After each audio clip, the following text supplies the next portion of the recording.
ବନ୍ଧୁମାନେ, ଆମେ ଠାକୁରଙ୍କ ଆଶୀର୍ବଚନ ବୁଝିବାକୁ ହେଲେ ଶ୍ରଦ୍ଧା ଦରକାର ଆଉ ବିନୀତ ମନୋଭାବ ଦରକାର। ଅନେକ ସମୟରେ ଆମେ ବୁଝିପାରୁନାହୁଁ ବୋଲି ଆମକୁ ଭଲ ଲାଗେ ନା, କିନ୍ତୁ ଥରେ ବୁଝିଗଲେ ଆଉ ମନ ଛାଡ଼େ ନା। ସେଇଥିପାଇଁ ଯେଉଁ ଟିକିଏ ସାଧନା ଦରକାର, ତା ଆମର ଏଇ ଛୋଟିଆ ପ୍ରୟାସ ଜୟଗୁରୁ ପ୍ରାର୍ଥନା ଚ୍ୟାନେଲ ସହିତ ଯୋଡ଼ି ହୋଇ ରୁହନ୍ତୁ। ଆମେ ପରମ ଦୟାଳଙ୍କର ପ୍ରତ୍ୟେକଟି ଆଶୀର୍ବାଣୀକୁ ଭଲ ଭାବେ ବୁଝିବାକୁ ଚେଷ୍ଟା କରିବା।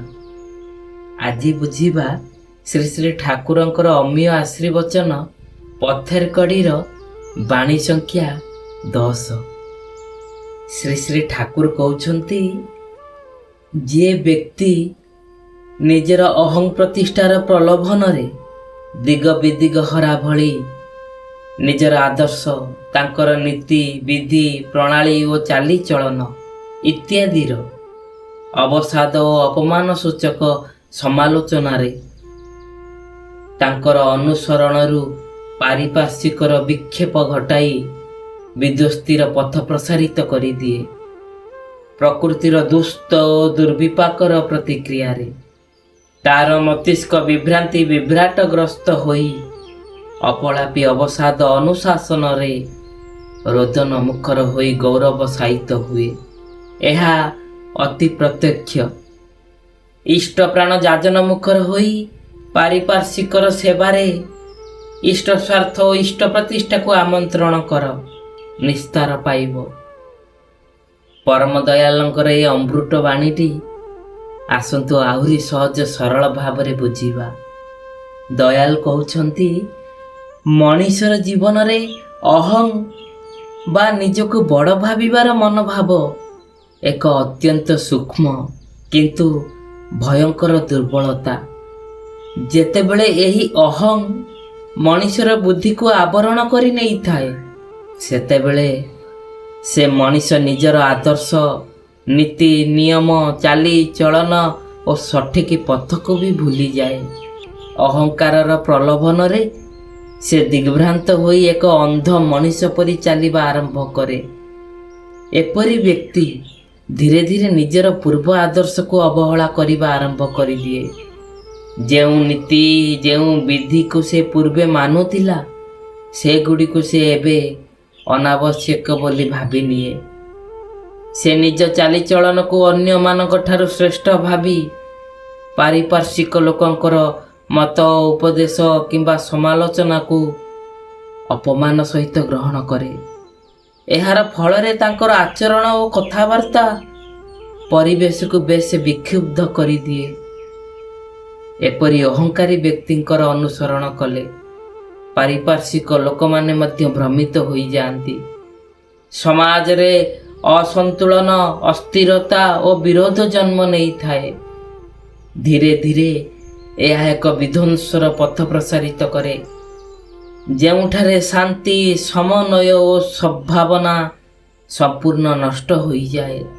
ପ୍ରକୃତି ଏହିପରି ଅସନ୍ତୁଳନକୁ କେବେ ମାନେ ନାହିଁ। ପ୍ରକୃତିର ନିୟମ ଅନୁଯାୟୀ ଯେଉଁ ମଣିଷ ଅହଙ୍କାରରେ ଅନ୍ୟାୟ ପଥରେ ଯାଏ, ସେ ଦିନେ ନା ଦିନେ ପ୍ରତିକ୍ରିୟାର ସମ୍ମୁଖୀନ ହୁଏ। ସେହି ପ୍ରତିକ୍ରିୟା ଦୁଃଖ, ବିଫଳତା, ଅପମାନ, ଏକାକିତ୍ୱ ଭଳି ଅତି ଜର୍ଜର ଦିନଗୁଡ଼ିକ ନେଇ କିମ୍ବା ମାନସିକ ଅବସାଦ ରୂପେ ଆସିଥାଏ। ଏହି ସମୟରେ ସେ ବ୍ୟକ୍ତିର ମସ୍ତିଷ୍କ ବିଭ୍ରାନ୍ତିଗ୍ରସ୍ତ ହୋଇପଡ଼େ। ସେ ଠିକ୍ କ'ଣ ଭୁଲ କ'ଣ ବୁଝିପାରେ ନାହିଁ। ସେ ଠିକ୍ ଭୁଲ ଭେଦ କରିପାରେ ନାହିଁ। ଯାହାକୁ ପୂର୍ବେ ସେ ନିଜର ସଫଳତା ବୋଲି ଭାବୁଥିଲା, ତାହା ଏବେ ତାଙ୍କ ପାଇଁ ଭାର ହୋଇଯାଏ। ଅପଳାପୀ ଅବସାଦରେ ସେ ଭାଙ୍ଗି ପଡ଼େ, ନିରାଶ ହୋଇପଡ଼େ, ରୋଗକ୍ରାନ୍ତରେ ଜର୍ଜରିତ ହୋଇପଡ଼େ। ମନରେ ଅନୁତାପ, ଭୟ ଓ ଦୁଃଖର ରୋଦନ ଆରମ୍ଭ ହୁଏ। ଏହି ଅବସ୍ଥାକୁ ଗଦ୍ୟାଂଶରେ କୁହାଯାଏ ଗୌରବ ସାୟିତ ବୋଲି, ଅର୍ଥାତ୍ ଦୁଃଖମୟ ଓ ଯନ୍ତ୍ରଣାପୂର୍ଣ୍ଣ ଅବସ୍ଥା। ଏଇଠି ଗୋଟିଏ ସରଳ ଉଦାହରଣ ନେଲେ ଆହୁରି ଭଲ ଭାବରେ ବୁଝିପାରିବା। ଧରନ୍ତୁ, ରମେଶ ବାବୁ ନାମରେ ଜଣେ ଯୁବକ ଥିଲେ। ସେ ଆରମ୍ଭରୁ ଇମାନଦାର, ସତ୍ୟବାଦୀ, ଶିଷ୍ଟ ଓ ସମାଜ ସେବାରେ ରୁଚି ରଖୁଥିଲେ। ଲୋକମାନେ ତାଙ୍କୁ ସମ୍ମାନ ବି କରୁଥିଲେ। କିନ୍ତୁ ଧୀରେ ଧୀରେ ସେ ଯେତେବେଳେ ସଫଳତା ଓ ପ୍ରଶଂସା ପାଇଲେ, ତାଙ୍କ ମନରେ ଗୋଟେ ଅହଙ୍କାର ଜନ୍ମ ନେଲା। ସେ ଭାବିଲେ, ମୁଁ ଯାହା କରୁଛି ସେଇଟା ହିଁ ଠିକ୍।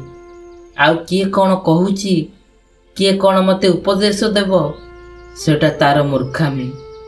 ସେ ଆଉ କାହାର କଥା ଶୁଣିଲେ ନାହିଁ। ନିୟମ ଓ ନୀତିକୁ ଅବହେଳା କଲେ। ତାଙ୍କର ଆଚରଣରେ ଅନ୍ୟମାନେ ଦୁଃଖ ପାଇଲେ ଆଉ ତାଙ୍କଠୁ ଦିନକୁ ଦିନ ଦୂରେଇ ଗଲେ। ଶେଷରେ ଭୁଲ ନିଷ୍ପତ୍ତି ଓ ଅହଙ୍କାରର ଫଳରେ ସେ ନିଜର ମାନ, ସମ୍ମାନ, ନିଜର ବାସସ୍ଥାନ ବି ହରାଇଲେ। ଶେଷରେ ଏକାକୀ ହୋଇ ଦୁଃଖ ଅବସାଦରେ ଡୁବିଗଲେ। ତାପରେ କ'ଣ ହେଲା, ଯେତେବେଳେ ସେ ନିଜର ଭୁଲ ବୁଝିଲେ, ସେ ନମ୍ରତା ସହିତ ପୁନଃ ପାରିପାର୍ଶ୍ୱିକ ଲୋକଙ୍କ ସେବାରେ ଲାଗିଲେ। ନିଜ ସ୍ୱାର୍ଥ ଓ ପ୍ରତିଷ୍ଠାକୁ ପଛକୁ ରଖି ସମାଜର ମଙ୍ଗଳକୁ ଆଗରେ ରଖିଲେ। ସେଇଠୁ ଧୀରେ ଧୀରେ ସେ ମାନସିକ ଶାନ୍ତି ପାଇଲେ ଆଉ ସେ ସମସ୍ତ ଅବସାଦରୁ ନିସ୍ତାର ପାଇଲେ। ଶ୍ରୀ ଠାକୁର ଏହା ହିଁ ବୁଝାଇବାକୁ ଚାହିଁଲେ ଯେ ଅହଙ୍କାର ମଣିଷକୁ ନିଜ ପଥରୁ ଭ୍ରଷ୍ଟ କରେ, କିନ୍ତୁ ନମ୍ରତା, ସେବା ଓ ନିଷ୍କାମ ଭାବନା ମଣିଷକୁ ନିସ୍ତାର ଓ ସତ୍ୟ ସୁଖର ପଥରେ ନେଇଯାଏ। ହଁ ବନ୍ଧୁଗଣ, ଜୟ ଗୁରୁ, ବନ୍ଦେ ପୁରୁଷୋତ୍ତମ।